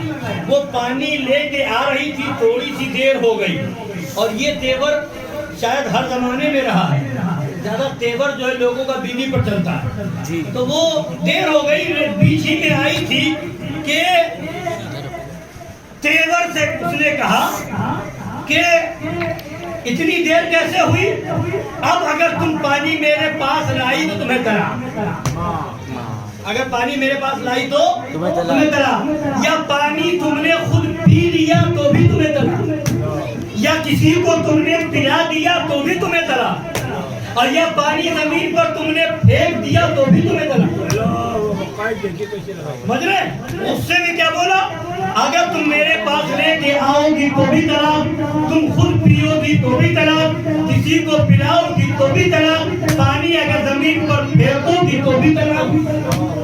اب وہ عورت پریشان کرے تو کیا کرے, فوراً اس نے جو ہے کسی کو امام اعظم کی بارگاہ میں بھیجا کہ اس کا حل بتایا جائے, کیا کیا جائے کہ طلاق نہ ہو. گلاس کا وہ پیالہ لے, وہ گلاس پانی لے کر کے یا پانی کا پیالہ لے کر کے کھڑی ہے, سوچ رہی کرے تو کیا کرے, خود پی نہیں سکتے, کسی کو پلا نہیں سکتے, زمین پر پھینک نہیں سکتے, پیئیں گے تو بھی طلاق ہو جائے گی, پھینکیں گے تب بھی طلاق ہو جائے گی, کسی کو پلائیں گے تب بھی طلاق ہو جائے گی. اب کریں تو کیا کریں, امام اعظم سے سوال کروایا. امام اعظم نے فرمایا گھبرانے کی کوئی ضرورت نہیں, جا کر کے کہو ایک کپڑے کا دوپٹہ لے اور اس پانی کو اس دوپٹے میں سکھا لے, اور جب اس میں جذب ہو جائے تو جا کر کے چھت پہ ڈال دے, طلاق ہونے سے بچ جائے گی. سبحان اللہ سبحان اللہ, نہیں بہت گئی دوپٹے میں جذب کر لے اور پھر اس کو سکھا دے, تو نہ پھینکنا پایا جائے گا, نہ پینا پایا جائے گا, نہ پلانا پایا جائے گا, وہ طلاق سے بچی نظر آئے. سبحان اللہ سبحان اللہ. وہ ہے امام اعظم ابو حنیفہ, سبحان بڑے بڑے مسئلے کو منٹوں میں حل کرتے نظر آئے. ایک جگہ ایک بہت بڑے رئیس و امیر نے اپنے 2 لڑکوں کی شادی کی, سنیے, اپنے 2 لڑکوں کی شادی کی, اور اپنے 2 لڑکوں کی شادی سامنے والے کی 2 لڑکی سے, یعنی ادھر دونوں بھائی اور ادھر دونوں بہنیں, ایک ہی دن شادی ہوئی, نکاح ہو گیا. اب اس کے بعد رخصتی ہو گئی, رات میں غلطی سے چھوٹے بھائی کی جو بیوی تھی بڑے بھائی کے کمرے میں چلی گئی.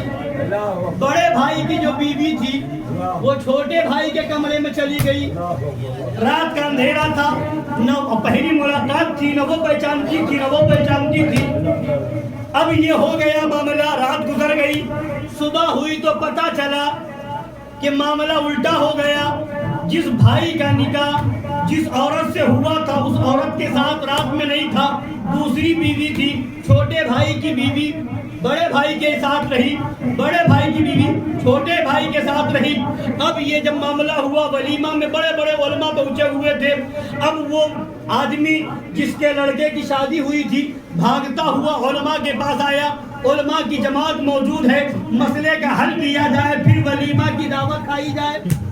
مسئلہ یہاں پھنس گیا, ولیمہ تو بات کی بات ہے, کہا کیا ہوا, علماء بیٹھے ہیں, انہوں نے اپنا مسئلہ بتایا کہ میٹر یہ ہو گیا ہے.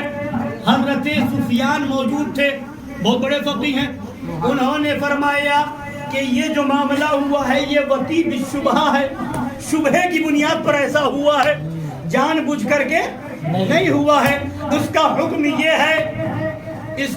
یہ ہے کہ ہر ایک جس کے ساتھ وطی کی ہے اس کا مہر ادا کر دے, اس کا مہر ادا کر دے, اور پھر وہ اپنی بیوی کے ساتھ رہے, کوئی بات نہیں. مسئلہ یہی ہے. امام اعظم ابو حنیفہ کے پاس وہ آئے کہ حضرت آپ بھی کچھ بتا دیجئے. حضرت سفیان فرماتے وہ بھی یہی مسئلہ بتائیں گے, اور کیا بتائیں گے, وہ بھی یہی مسئلہ بتائیں گے. مگر بات یہ تھی, مسئلہ تو یہ بتا دیا جاتا کہ وہ ایک دوسرے کا مہر ادا کر لے, مگر زندگی بھر ہر ایک دونوں بھائی کے ذہن میں یہ بات کھٹکتی کہ میری بیوی میرے بھائی کے پاس رہ چکی ہے. دونوں کے ذہن میں یہ بات کھٹکتی رہتی. اور وہ عورت کے ذہن میں بھی یہ بات کھٹکتی رہتی. امام اعظم کے پاس جب سوال گیا, امام اعظم نے فرمایا جاؤ اپنے دونوں لڑکوں کو بھیجو, اپنے دونوں لڑکوں کو بھیجو. اب دونوں لڑکے آئے. اب فرمایا امام اعظم نے بڑے والے سے بھی پوچھا, چھوٹے والے سے بھی پوچھا کہ یہ بتاؤ کہ جس کے ساتھ تم نے رات گزاری ہے تمہیں وہ عورت پسند ہے کہ نہیں؟ تمہیں وہ عورت پسند ہے یا نہیں؟ بڑے نے بھی کہا ہمیں پسند ہے, چھوٹے نے بھی کہا ہمیں پسند ہے. سرکار امام اعظم نے فرمایا تو وہ تمہاری بیوی تو تھی نہیں, مگر پسند ہے تو معاملہ یہ ہے, ایسا کرو کہ تم دونوں اپنی اپنی بیوی کو طلاق دو, اپنی اپنی بیوی کو طلاق دو. نکاح کسی اور سے ہوا تھا, رات میں کسی اور کے پاس تھی, تو اب طلاق دے دی. تو فرمایا چونکہ جس کا نکاح جس سے ہوا تھا وہ اس کے ساتھ نہ رہا اور وطی نہ ہوئی, تو اب اس سے پہلے طلاق ہو گئی, تو حکم یہ ہے کہ اس میں عدت بھی نہیں ہے. شوہر کے ساتھ رات نہ گزارے اور طلاق دے دے تو اس میں عدت نہیں ہے. تو عدت تو فرمایا طلاق دے دو, اور جو جس کے ساتھ رہ چکا ہے اس سے نکاح کر لے. سبحان اللہ, سبحان اللہ. رہ چکا ہے اس سے وہ نکاح کر لے, تو پھر یہ وہ اس کی بیوی ہو جائے گی, وہ اس کی بیوی ہو جائے گی. اور پھر یہ تو زندگی بھر کا کھٹکا ذہن میں رہے گا کہ کہیں میری بیوی اس کے بھائی کے پاس رہ چکی ہے, یہ بھی کھٹکا دماغ سے نکل جائے گا. وہ ہے امام اعظم, کیسے کیسے مسئلے کو منٹوں میں حل فرمایا. امام اعظم ابو حنیفہ رضی اللہ تعالیٰ عنہ نے ایک اور سنی, بڑے بڑے حافظ تھے ان کے زمانے میں بھی, ان کے حافظ بہت بڑے بڑے تھے. ایک ان کا مخالف تھا. سرکار امام اعظم موجود ہے, بہت سے شاگرد بھی موجود ہیں امام اعظم کی. ایک شخص آیا اور آ کر کے کہتا ہے کہ میرے کچھ سوال ہے اس کا جواب دیجئے. ایک شخص ہے, سنیے گا غور سے, بہت دماغ لگا کر کے. ایک شخص ہے جو جنت کی امید نہیں رکھتا, جہنم سے نہیں ڈرتا, اللہ کا خوف نہیں رکھتا, سچی بات کو ناپسند کرتا ہے, مردار کھاتا ہے, بغیر رکوع اور سجدے کے نماز پڑھتا ہے. سننا, بغیر رکوع اور سجدے کے نماز پڑھتا ہے, اور یہودی کو اس کی بات, یہودی کی بات میں سچا مانتا ہے, نصرانی کو اس کی بات میں سچا مانتا ہے, اللہ کی رحمت سے بھاگتا ہے, فتنے کو دوست رکھتا ہے. اب بتائیے ایسا شخص کیسا ہوگا؟ ایسا شخص سن رہے ہیں, جنت کی امید نہیں رکھتا, جہنم سے نہیں ڈرتا, اللہ کا خوف نہیں رکھتا, سچی بات کو ناپسند کرتا ہے, مردار کھاتا ہے, سمجھ رہے ہیں, اور اللہ کی رحمت سے بھاگتا ہے. یہ ساری چیزیں لے کر کے آئے, اور یہودی کو اس کی بات میں سچا کہتا ہے, نصرانی کو اس کی بات میں سچا کہتا ہے. سمجھ رہے ہیں؟ تو اب ایسا شخص اور فتنے کو دوست رکھتا ہے, کیسا ہے؟ تو شاگردوں سے فرمایا میرے شاگردوں تم بتاؤ. شاگردوں نے کہا کہ ہاں ایسا شخص تو بہت ہی برا ہے, یہ تو کافروں جیسی بات ہو گئی, ایسا شخص تو کافر ہی ہوگا, کوئی مسلمان ایسا نہیں ہو سکتا. سب شاگردوں نے جواب دے دیا. امام اعظم نے اس سے فرمایا جو سوال لے کر کے آیا تھا کہ تم مجھ سے وعدہ کرو میں اس کا جواب دوں تو میری برائی نہیں کرو گے, میری برائی چھوڑ دو گے. وہ برائی کرتا تھا, اس نے وعدہ کیا کہ ہم اگر آپ اس کا جواب دے دیں گے تو ہم آپ کی برائی نہیں کریں گے, چھوڑ دیں گے. تو فرمایا سنو, جیسا تم سوال کر رہے ہو اگر ایسا ہے تو وہ بندہ بہت نیک ہے, مومن کامل ہے. بندہ نیک ہے, مومن کامل ہے. اب سب حیران کہ یہ کیسے ہو سکتا ہے, جنت کی امید نہیں, جہنم سے ڈرتا نہیں, اللہ کا خوف نہیں, مردار کھاتا ہے, فتنے کو دوست رکھتا ہے, سچی بات کو ناپسند کرتا ہے, یہودی کو اس کی بات میں سچا کہتا ہے, نصرانی کو اس کی بات میں سچا کہتا ہے, اللہ کی رحمت سے بھاگتا ہے. وہ مومن کامل اور نیک. تو فرمایا اس کا مطلب سنو، وہ نیک کیسے ہے، مومن کامل کیسے ہے؟ جنت کی امید نہیں رکھتا، مالک جنت کی امید رکھتا ہے. جو کرتا ہے جنت کے لیے نہیں کرتا، رب کو راضی کرنے کے لیے کرتا. سبحان اللہ. جو کرتا ہے جنت کی امید پر نہیں کرتا، رب کو راضی کرنے کے لیے کرتا. جہنم سے نہیں ڈرتا، اللہ سے ڈرتا. سبحان اللہ. جہنم سے نہیں ڈرتا، اللہ سے ڈرتا ہے. اور اللہ کا خوف نہیں، یعنی اللہ کا خوف اس بات میں نہیں کہ اللہ تو ظلم کرے گا ہی، اللہ ظالم نہیں ہے. تو جب ہم صحیح ہیں، ایمان والے نیک ہیں، تو اللہ کی رحمت سے امید رکھتا ہے. اس لیے خوف نہیں رکھتا اللہ کا کہ وہ ہمیں بخش دے گا، اس کی رحمت پر بھروسہ رکھتا ہے. مردار کھانے کا مطلب یہ ہے کہ وہ مچھلی کھاتا ہے. مچھلی میں ذبیحہ کا مسئلہ نہیں ہے، یوں ہی کاٹ دو، مردار ہے، اس کا کھانا جائز ہے. فتنے کو دوست رکھتا ہے، کیا مطلب؟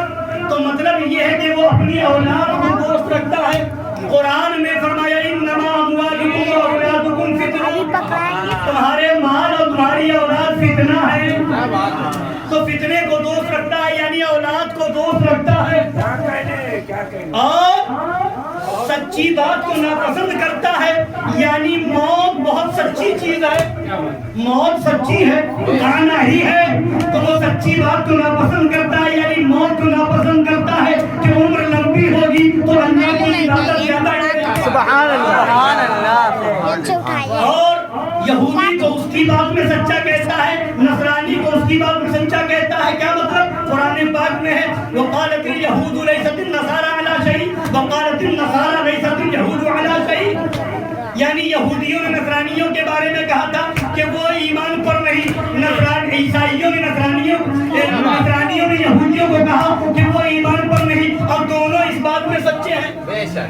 یہودیوں نے عیسائیوں نصرانیوں کو کہا، اور نصرانیوں نے یہودیوں کو کہا کہ وہ ایمان والے نہیں. انہوں نے ان کو کہا کہ وہ ایمان والے نہیں، اور دونوں اس بات میں سچے ہیں. دونوں اس بات میں سچے ہیں. اللہ کی رحمت سے بھاگتا ہے. اس کا مطلب یہ ہے کہ بارش اللہ کی رحمت ہے، اور جب بارش ہوتی ہے تو وہ بھاگتا ہے. جب بارش ہوتی ہے تو وہ بھاگتا ہے. تو جو ایسا ہوگا وہ نیک ہی تو ہوگا، یہ کامل ہی تو ہوگا. جب یہ جواب سنا تو قدموں میں سر رکھ دیا اور کہا کہ یقیناً آپ کا جواب بالکل درست ہے. اب میں وعدہ کرتا ہوں کہ آج کے بعد سے میں آپ کی برائی نہیں کروں. تو تم ہلا بہت رہے.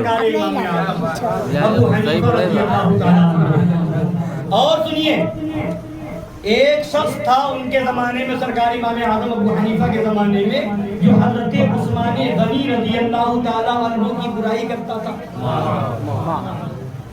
حضرت عثمان غنی رضی اللہ تعالیٰ عنہ کی برائی کرتا تھا، اور یہاں تک کہتا تھا معاذ اللہ، یہاں تک کہتا تھا کہ حضرت عثمان غنی تو یہودی تھے. تو ایک دن سے ملاقات ہو گئی امام اعظم کی. امام اعظم نے فرمایا کہ تمہاری لڑکی کے لیے مجھے ایک رشتہ مناسب لگا ہے، میں چاہتا ہوں کہ تم اپنی لڑکی کا رشتہ اس سے کر دو. تو اس نے پوچھا کہ ہاں بتائیے. فرمایا کہ وہ ایک رشتہ ہے، بہت اچھا ہے، اور ایسا ویسا بہت تعریف ہے، مگر ایک بات ہے کہ وہ یہودی ہے. وہ یہودی ہے، تو تم اپنی لڑکی کا رشتہ اس سے کر دو. تو اس شخص نے کہا ہے امام اعظم ابو حنیفہ، آپ اتنے بڑے امام، اور آپ کو ذرا سا احساس نہیں کہ ایک مسلمان کی لڑکی کا رشتہ یہودی سے کریں گے؟ کیا یہودی سے نکاح ہو جائے گا؟ کیا یہ رشتہ ہو جائے گا؟ کیا ایسا رشتہ کیا جائے گا؟ امام اعظم فرماتے ہیں کہ جب رسول اللہ نے کر دیا تو تمہیں کرنے میں کیا ہے؟ تم یہ کہتے ہو حضرت عثمان غنی یہودی تھے، تو نبی نے تو اپنی دو بیٹیوں کا رشتہ حضرت عثمان غنی سے کیا ہے، تو نبی نے کر دیا، تو تم کیوں نہیں کرتے؟ جب اتنا سنا، یعنی امام اعظم نے یہ بتایا کہ تم اپنی بیٹی کا رشتہ یہودی سے نہیں کر سکتے، تو نبی اپنی بیٹی کا رشتہ کسی یہودی سے. سبحان اللہ، سبحان اللہ، سبحان اللہ. یا رسول اللہ مصطفیٰ صحابہ کرام ہم سے امام اعظم ابو حنیفہ فوراً قدموں میں گر گیا، حنیفہ فوراً قدموں میں گر گیا اور توبہ کی کہ آج کے بعد سے میں حضرت عثمان غنی کی توہین نہیں کروں گا۔ یہ عالم تھا سرکار امام اعظم ابو حنیفہ رضی اللہ کہ لوگوں کو کیسے منوانا ہے، کس طرح سے اس کو توبہ کروانی ہے، کیسے قبول کروانا ہے، اور کیسا کیسا جواب دیا۔ ایک جگہ لوگ بیٹھے ہوئے ہیں امام اعظم کے پاس اور ایک عورت آئی، مسئلہ پوچھتے، سنیے، آ کر کے اس نے ایک سیب امام اعظم کے پاس رکھ دیا۔ وہ سیب ایک طرف سے لال تھا، ایک طرف سے پیلا تھا، لا کر کے رکھ دیا۔ امام اعظم نے اس سیب کے 2 ٹکڑے کیے، سامنے کھول کر کے رکھ دیا 2 ٹکڑے اور اس کو دے دیا۔ وہ عورت لے کر کے واپس چلی گئی۔ لوگوں نے کہا بات سمجھ میں نہیں آئی، اس نے سیب لا کر کے آپ کی بارگاہ میں پیش کیا، آپ نے چیر کے 2 ٹکڑے کر دیا، وہ لے کر کے واپس چلی گئی۔ تو امام اعظم فرماتے ہیں اس عورت نے مجھ سے مسئلہ پوچھا، میں نے مسئلے کا جواب دے دیا، وہ واپس چلی گئی۔ اب لوگ پریشان کہ بات سمجھ میں نہیں آئی، یہ مسئلہ کون تھا؟ نہ کچھ کہا، نہ زبان کو ہلایا، اور نہ آپ نے کچھ جواب زبان سے دیا۔ وہ سیب لا کر کے اس نے رکھا، آپ نے اس کے 2 ٹکڑے کر کے اس کے سامنے کیے، وہ لے کر کے چلی گئی۔ تو نہ یہ کون سا مسئلہ تھا، کون سا جواب آپ نے دیا؟ سرکار امام اعظم فرماتے ہیں اس کا سوال یہ تھا کہ اس کو جب حیض کا خون آتا ہے، ماہواری کا خون آتا ہے، تو کبھی لال ہوتا ہے، کبھی پیلا ہوتا ہے۔ تو وہ پوچھنا یہ چاہتی تھی کہ اب میں شک میں پڑ جاتی ہوں، کس کو حیض کا خون مانوں، کس کو نہ مانوں، کبھی لال ہوتا ہے، کبھی پیلا ہوتا ہے، میں سمجھ نہیں پاتی کیا میرا مسئلہ ہوگا۔ اس کا سوال یہ تھا، میں نے 20 سے سیب کے 2 ٹکڑے کر دیے اور اس کے بعد بتا دیا کہ لال بھی ہو تب بھی حیض کا خون ہے، پیلا ہو تب بھی حیض کا خون ہو، اور یہ بیج کی طرح سفید ہو جائے تو سمجھ لو حیض کا خون ختم ہو گیا۔ سبحان اللہ سبحان اللہ بیج سیب کی طرح اگر سفید ہو تو سمجھ لو سبحان اللہ اب وہ خون ختم ہو گیا، اب وہ حیض نہیں ہے، نفاس کا حیض و نفاس کا نہیں ہو سکتا، اب وہ بیماری کا ہو سکتا ہے۔ اس لہٰذا وہ اس نے مسئلہ پوچھا، میں نے بتا دیا۔ سبحان کی اللہ ذہانت آپ دیکھیں، جی اور ادھر امام اعظم کا جواب دیکھیں۔ کچھ کہا، سیب پیش کیا، آپ نے چیر کے 2 ٹکڑے کر دیے، اس کا سوال بھی سمجھ گئے اور اس کو جواب بھی سمجھا۔ شافعی، مالک، احمد، امام حنیف 4 باغ امامت پہ آپ کو کھڑا۔ تو اس طرح سے بہت سارے واقعات ہیں۔ سرکار امام اعظم ابو حنیفہ رضی اللہ تعالیٰ عنہ کے منٹوں میں مسئلہ حل کرتے نظر آتے ہیں، منٹوں میں جو ہے وہ، اور نہ ان کے تخنے کا جواب ہے، نہ ان کے فتوے کا جواب ہے، نہ ان کے اجتہاد کا جواب ہے، نہ ان کے علم و فضل کا جواب ہے۔ تو وہ ہے سرکار امام اعظم ابو حنیفہ۔ ایک مرتبہ مناظرے کی بات تھی، کس سے؟ دہریہ سے۔ دہریہ جانتے ہیں؟ جو خدا کو ہی نہیں مانتا، خدا کے وجود کا ہی انکار کرتا۔ دہریہ وہ یہ سمجھتا ہے دنیا ایسے ہی اپنے آپ بن گئی، چاند سورج ایسے ہی نکل رہے ہیں، دنیا کا نظام ایسے ہی چل رہا، کوئی چلانے والا نہیں ہے۔ امام اعظم ابو حنیفہ کا مناظرہ ہونا تھا، اس سے وقت متعین ہو گیا کہ فلاں جگہ مناظرہ ہوگا اور فلاں وقت پہ ہوگا، اور امام اعظم یہ ثابت کریں گے خدا موجود ہے، اور وہ ثابت کرنے یہ آئے گا کہ خدا کا وجود ہی نہیں معاذ اللہ۔ اب جب چلے تو جو وقت دیا گیا تھا، امام اعظم جان بوجھ کر کے دیر سے پہنچے۔ امام اعظم جان بوجھ کر دیر سے پہنچے۔ اب جب دیر ہو گئی وہاں پہنچے تو اس دہریہ نے کہا کہ وقت جو دیا گیا تھا اس سے دیر ہو گئی ہے، اتنی دیر کیسے ہو گئی، اتنا لیٹ کیوں ہوا؟ سرکار امام اعظم نے فرمایا جب میں یہاں کے لیے چلا، راستے میں ایک دریا حائل ہوا، دریا تھا، اب مجھے وہ دریا پار کرنا تھا، پار کرنے کے لیے کوئی سواری نہ تھی، تو میں نے کیا دیکھا کہ ایک درخت ہے، خود بخود کٹ کر کے درخت گر گرنے کے بعد اس کے ٹکڑے ہو گئے خود بخود، اور ٹکڑوں کے بعد اس کی کشتی تیار ہو گئی، یہ بھی خود بخود کسی نے تیار بھی نہ کی، کشتی تیار ہو گئی، اور پھر بغیر ملا کے وہ کشتی دریا میں چلنے لگی، میں اس پر سوار ہو گیا، اور وہ کشتی میں ادھر گئی نہ ادھر گئی، بلکہ مجھے اپنی منزل تک اس نے لا کر کے پہنچا دیا۔ تو اس طرح سے یہ کام ہوتا رہا، کشتی بننے میں ٹائم لگ گیا، درخت کے گرنے میں ٹائم لگ گیا، درخت کے وہ ٹکڑے ہونے میں ٹائم لگ گیا، اس لیے مجھے آنے میں دیر ہو گئی۔ تو وہ دہریہ کہتا ہے یہ بات سمجھ میں نہیں آتی، بغیر کسی کے کانٹے کے درخت کٹ جائے، اور بغیر کسی کے چیرے کے درخت کو چیر دیا جائے، بغیر کسی کی کشتی بنائے کشتی تیار ہو جائے، بغیر کسی ملا کے کشتی چلنے لگے اور ادھر ادھر جانے کی بجائے منزل پر پہنچ جائے، یہ تو عقل میں آنے والی بات ہی نہیں ہے، ایسا تو ہو ہی نہیں سکتا، میں یہ مان ہی نہیں سکتا کہ ایسا ہوا ہوگا۔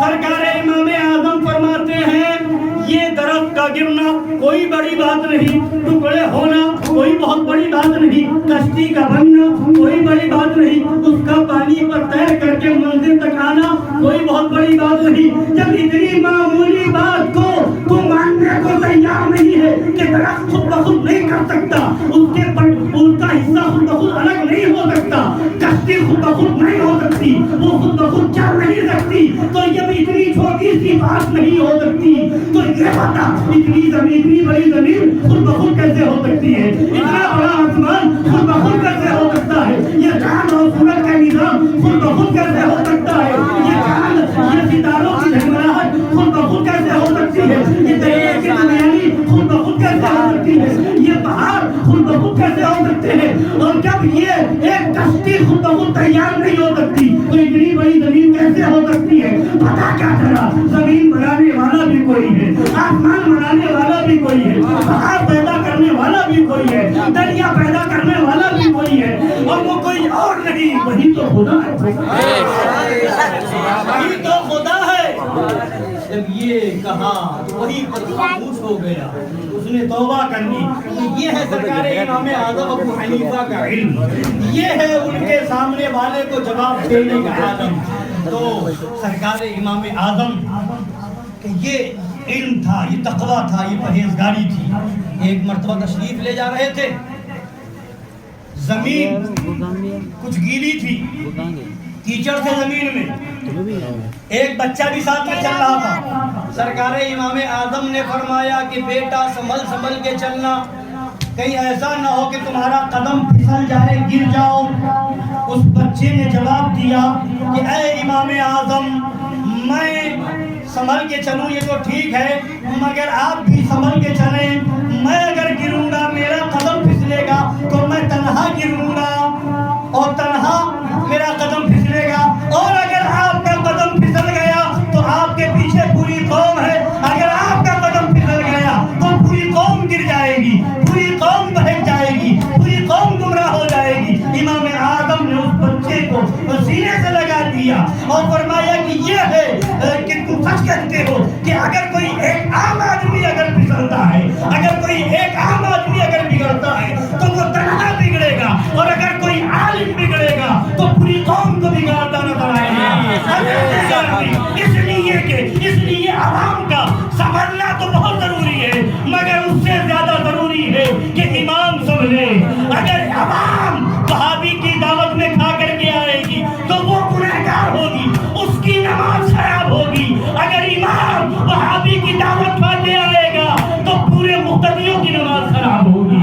لہذا عوام کو بھی تو بچنا ضروری ہے، مگر اس سے پہلے امام کو بچنا ضروری ہے۔ اگر عوام وہابیوں سے ہاتھ ملائے گی وہ گنہگار ہوگی، اور اگر امام وہابی کے سے ہاتھ ملائے گا، اگر امام ایسی دعوت میں کھانا کھائے گا جہاں وہابی بھی موجود ہو، دیوبندی بھی موجود ہو، یا کسی وہابی دیوبندی کا نکاح پڑھائے گا، تو اس امام کی بھی نماز نہ ہوگی، اس کے پیچھے پڑھنے والوں کی نماز نہ ہوگی، وہ تنہا نہیں جائے گا، نہ جانے کتنوں کی نماز کو خراب کرے گا۔ لہذا اے سنی مسلمانوں، میں پیغام یہ دینا چاہتا ہوں، امام اعظم کی اس عرس کی محفل میں بتانا یہ چاہتا ہوں، امام اعظم نے یہ پیغام دیا ہے کہ امام اکیلا نہیں ہوتا، اس کے پیچھے قوم ہوتی ہے۔ لہذا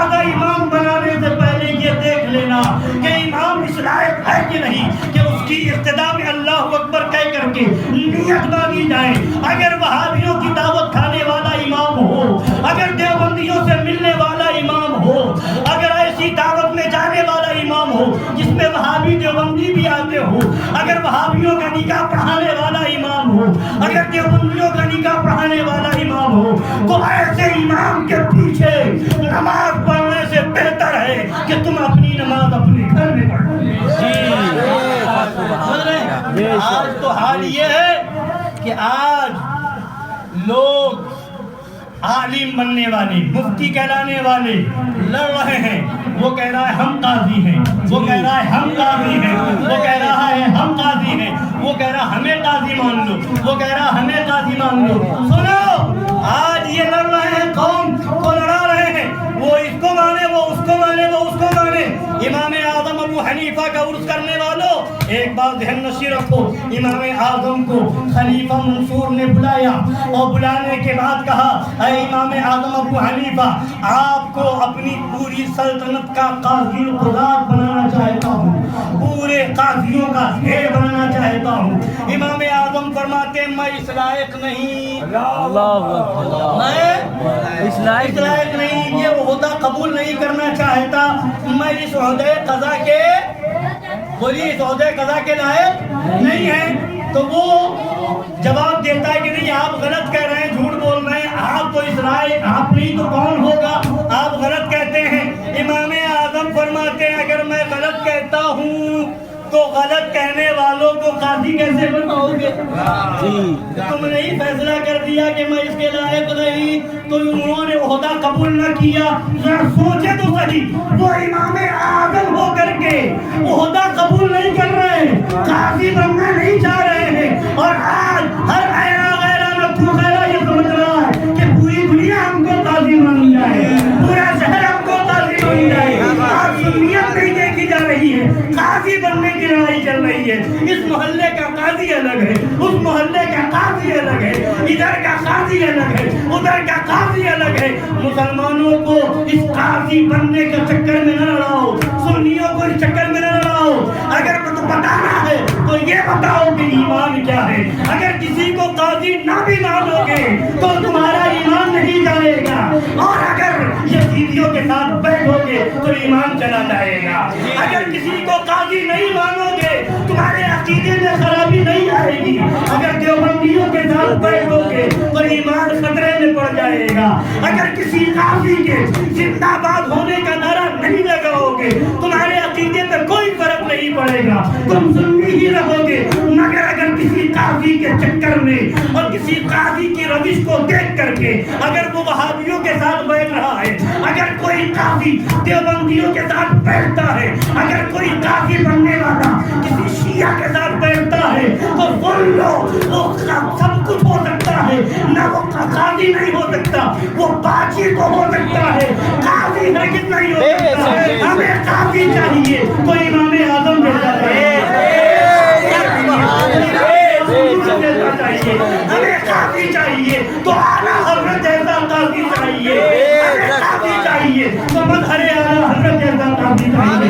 صحابیوں کے ساتھ بیٹھنے والا قاضی ہمیں نہیں چاہیے, دیوبندیوں کے ساتھ بیٹھنے والا قاضی ہمیں نہیں چاہیے, شیعوں کے ساتھ بیٹھنے والا قاضی ہمیں نہیں چاہیے. لہذا سنیو, کسی قاضی کے چکر میں اپنا ایمان خراب نہ کرو, بلکہ یہ بتاؤ اگر قاضی بھی حسینی ہوگا یزیدیوں کا بائیکاٹ کرے گا تو وہ ہمیں گوارا ہے, اور اگر قاضی بن کر کے لوگوں کے ایمان کو خراب کرے گا, وہابیوں دیوبندیوں کے ساتھ, رافضیوں اور شیعوں کے ساتھ بیٹھے گا, تو وہ قاضی نہ ہمیں کل گوارا تھا, نہ آج گوارا ہے, اور نہ انشاءاللہ گوارا رہے گا.